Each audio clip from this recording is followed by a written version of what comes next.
I want to talk today about the concern that healthy eating is going to be boring. All right, we're going to get bored with healthy eating. We have a concern about that. I mean, I can say I felt like my eating and drinking have to be super special. I felt like food and drink have to be super special. It was my way of self-care, my way of loving myself, but there felt like something that wasn't working about it. For one thing, my weight was pretty messed up. And for another things, yeah, hey, Kathy, good to see you here. Yay. You usually can't see comments. I'm so glad you're here. Let's talk about things getting boring. I just was studying this topic this week in the context of having just bought a program to support me writing a book for my business. Many people have said, I want to see your book. So I got really excited, right? Okay, I'm going to buy this program. I'm going to write my book. And as soon as you do that, you can feel like, yay, I'm there. And people are excited about what I put out there. And they're saying, this has changed my life. And I'm telling all my friends and my family, and you're amazing, Ginny. Like you can picture all the results already being there. This is human nature. Okay, I just bought this program and now I can see myself at the end of this program. And so we start out in this kind of high, this what the researchers call uninformed optimism. I don't know what it's actually going to take, but I can see myself being there and I'm excited about it. So that's part of what we need to understand about how habit change works. If you're trying to seriously change a habit that's going to change your life, give you a life that you want, it helps to understand how this works and this psychology. For me, the priority of my food and drink has to be super special and exciting. It was a priority that wasn't serving me, and I needed to sort of change my mind about it. So let's understand a little bit today about how habit change works, right? So maybe you're like me and you had some exercise habits, but they fell down for some reason, right? You got sick. Maybe you had COVID for a while, or maybe somebody in your family was sick and you're having to take care of them, or maybe your hours at work changed. Maybe something interrupted your exercise habits and you're trying to get going again, and it's not getting going as easily as you imagined, right? Or maybe you're trying to manage your screen habits or your, online game play so that you're spending more time doing activities that are more productive or more rewarding. But you're having a hard time interrupting those habits, the screen habits. So anytime we're trying to establish some good habits, it helps to understand how this works. So let's talk about making your healthy eating habits more consistent. This is the most common thing I'm hearing from people that come to me is I can eat healthy for a while, but then I fall off of those habits. And we know consistent action leads to sustainable results, right? This is one of the things that I care a lot about. The reason I call my business Slender for Good is I don't think any of us wants weight loss anymore that's temporary. It's awful. It's not good for our body and our metabolism, and it's certainly not good for our psychology and our confidence in ourselves, right? So we don't want to have healthy eating habits that happen here and there whenever we feel like it, because it doesn't produce good results. We want to be more consistent with our action so we can get consistent, kind of gorgeous results, right? So I help women and some men all over the world learn a clear, specific, healthy eating approach that gives healthy, natural, sustainable weight loss with the emphasis on healthy and sustainable. And I really try to encourage people, if your weight loss approach is going to compromise your health, don't do it, right? I was talking recently about Ozempic and Wegovy and these kinds of approaches. And there's various ways that they're compromising your health, that they're forcing your body. Right after I did this talk about this, I saw an anesthesiologist talking about the risks under anesthesia for people who take those drugs.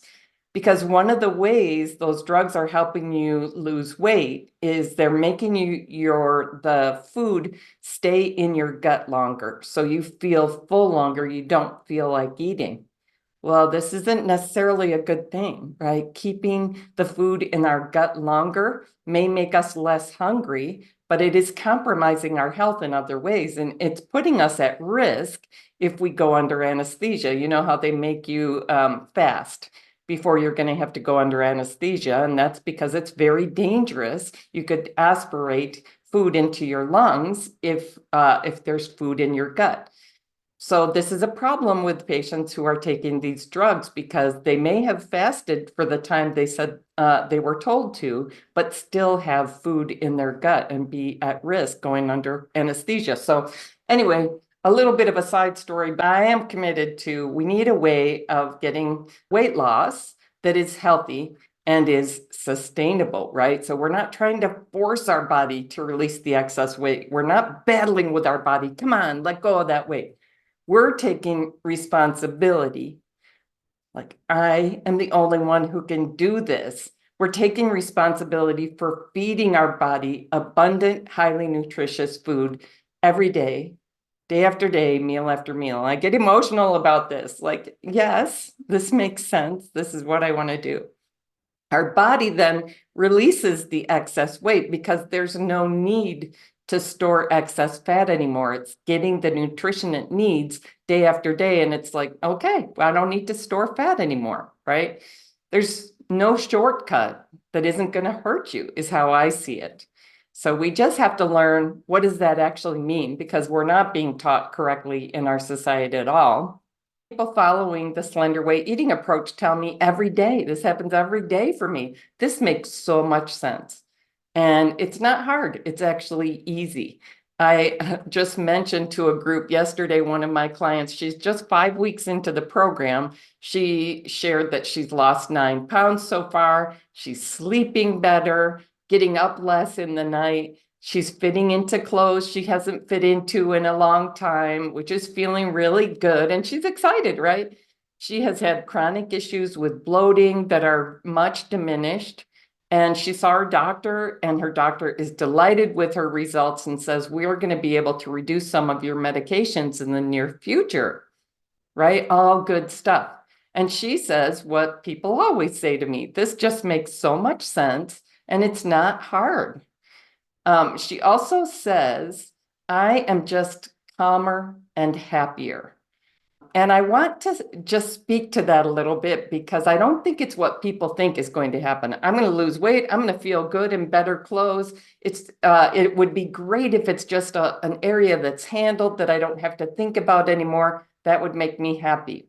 I think people don't realize how much their mood can improve, right? How much their thinking can improve when they change their eating this way, right?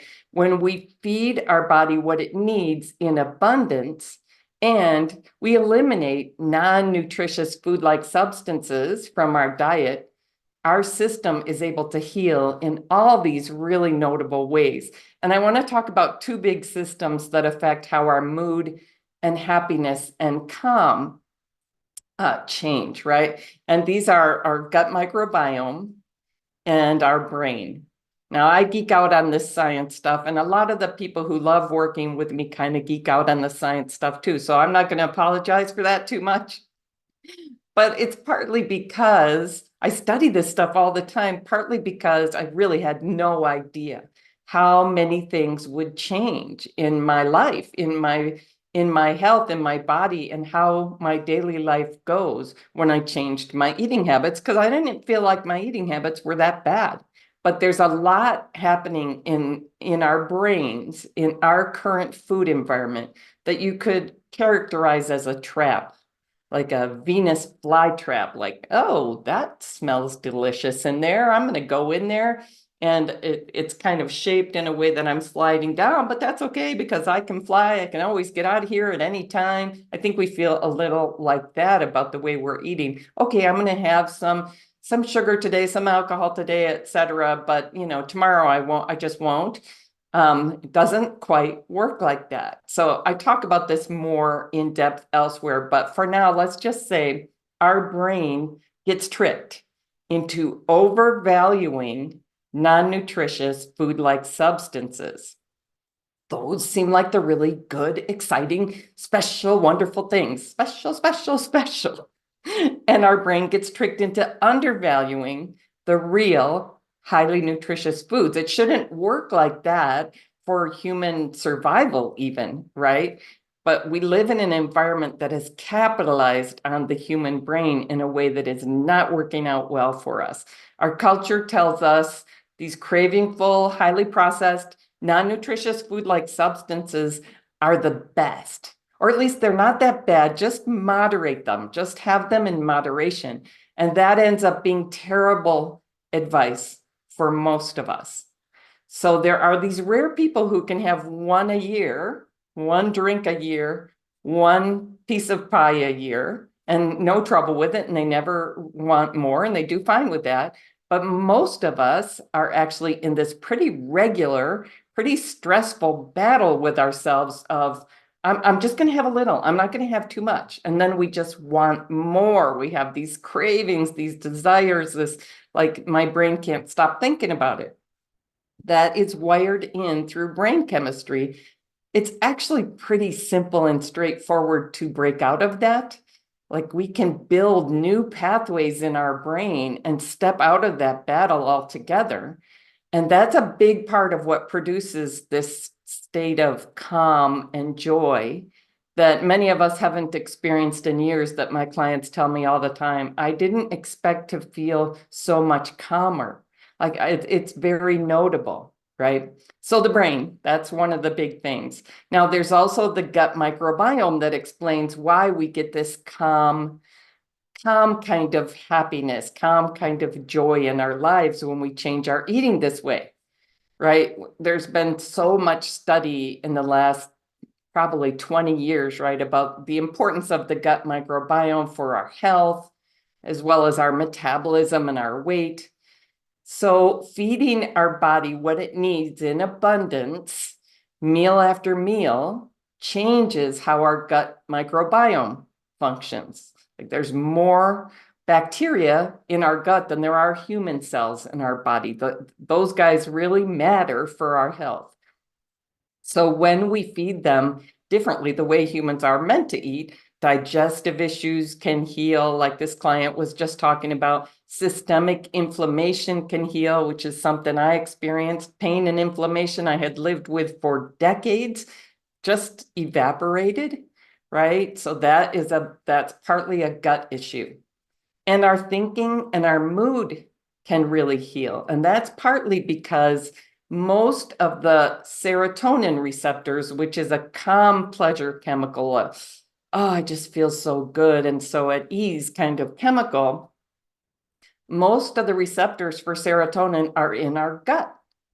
It's amazing. That's another reason why people start to say, I just feel so calm and happy. I'm just thinking so much more clearly. I think about Elaine talking about how I just can confront problems in my day, upsets, things I didn't expect to have happen, just with so much more calm, so much less irritability, right? Yeah, I really remember the irritability just really not being fun. So changing our mood, getting calmer and happier is not just, I'm so happy I don't have to worry about my weight anymore. It's also because our body is much more naturally calm and happy when we feed it right. All right, so changing our eating can make us healthier, can improve our mood, can change our brain. But how do we do this consistently? Because consistent habits produce consistent results. Doesn't healthy eating get boring? So there's a really interesting study of the emotional cycle of change that can help to understand, right? Things can get boring. So I was talking about that stage of uninformed optimism with, as soon as I bought the program to write my book, I envisioned myself having the written book and it being just this amazing situation. Everything in the world is so awesome, just like I can picture all that. And that is a really good feeling whenever you start a new program, right? So this client that was saying, I can't believe how easy this is. I can't believe how enjoyable this is. I can't believe I never knew this. I don't know why I would ever do differently. And we can feel that. Now, what can happen though is it can start to get a little boring. Like, oh, well, I think, I'm used to whenever I feel bored with my eating, like go to a restaurant or go buy something sweet, right?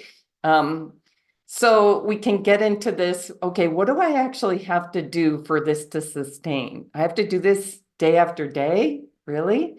Isn't that going to be boring? So it's true. You need to change your eating habits so that they run day after day, so that they get effortless, so that you're able to do them without thinking so hard about them, right? So it's not going to be maybe as exciting as like when I was going out to eat almost every night and always ordering wine and always ordering dessert. There's this little boost of excitement, this little burst of dopamine that happens every time I do that. And unfortunately, although that feels really good, it doesn't produce very good results, right? And it becomes kind of addictive. So I know at first when I started studying this stuff, okay, I'm going to make these changes. I can see from the research what the changes need to be. And at first I started getting like sad and scared and worried. This is going to be hard because I'm so used to anytime I don't feel good, I just go to a restaurant or I just order a glass of wine or I just have some candy. There's like these quick ways of solving my discomfort, right? Of solving any feelings of boredom. But those quick ways of solving boredom are hurting me day after day. And I don't seem able to do them once a year. It's more like several times a day. I have different ones that I do. So I started seeing the work involved and I started getting more like informed pessimism, right? And so that's stage two. We start in this uninformed optimism, and then stage two is informed pessimism. Okay, I can see this is going to be a little bit of effort. I'm not sure I can do that. I think that might be kind of hard. And then the stage three is what they refer to as the valley of despair. Like we start imagining, oh God, so I'm still going to be doing this 10 years from now. Am I never going to be able to have food be really exciting? And am I never going to be able to drink wine again? So this happens with any kind of change process. We go through these stages. We start with the uninformed optimism. I'm just excited. I just think it's all going to be magic. And informed pessimism is the next stage. And the valley of despair is something everyone has to go through if you're changing something real and important in your life. So with the writing the book project, I'm starting to get there, frankly. It's not like I can't write the book, but it's like all the work, like I went through the first of 4 modules. The next module has like 100 modules. It's like all this stuff I need to learn and understand if I want this book to turn out to be that great thing. Like there's all this work I have to do. And it's not just a matter of taking classes, it's sitting and thinking and doing things I don't necessarily want to do. And maybe I can't do it. And maybe I'll die before I get it all done, right? So the valley of despair, what starts to happen is we look back, we look at, isn't there some easier way? Like I think if I go take the pills, when it comes to our eating, I think I'll just do what I've done before. Like I'll just starve myself. I'll just fast for a few days and see if that really gets the weight starting to come off, and then I'll eat healthy. Or I'll just go start taking these pills that are being promoted because I see people losing weight that way. So we start looking for the next shiny object. And so the people training me on the book writing thing are talking about how it starts to look like I think I'd be happier if I went back to uninformed optimism again. I'll just do some new thing. I know it's going to make me feel excited. What I don't see is that I'm going to end up in informed pessimism again, and then I'm going to end up in the valley of despair again. Does this make sense? So what we find is the only way to get the results you want is to go through that valley of despair and then just keep doing the work. Just keep doing the work that works, right? So this is what I tell my clients. Most of the time, I don't see them get really despairing, but I do hear sometimes I'm a little bit bored. I'm just getting a little bit bored. And so figuring out how to get through those moments without just grabbing something to eat or drink that we know will give us a boost of excitement, but also take us back to our old habits, right? The only way for this to get to be sustainable is to stick with our habits. So going forward is the only way to get the results. Going and looking for the next new thing. Frankly, our society really encourages us to do that. What's the latest tip today? There's always an article you can find today that says we've got a new diet approach. We got a new thing. And that's just how our news cycle works. There's not a new thing every day that's going to be easier than what actually works, right? It's going to be more exciting. It's going to be exciting for a while, and then it's going to get boring. So I want to see, what does it take for me to enjoy this, for me to thoroughly enjoy what my body thrives on? How can I thoroughly enjoy it? Once I started asking myself those empowering kinds of questions, I could always solve the problem. I just started learning that about myself. And that's where you're starting to get into that informed optimism. Okay, I'm optimistic now because I know exactly what it takes and I know I can do it. So vegetables, like I had one vegetable that I ate a lot and I just really enjoyed it every day for years. The way I found a way to prepare it that I loved it. And suddenly I did not love it anymore. There's various reasons I won't go into.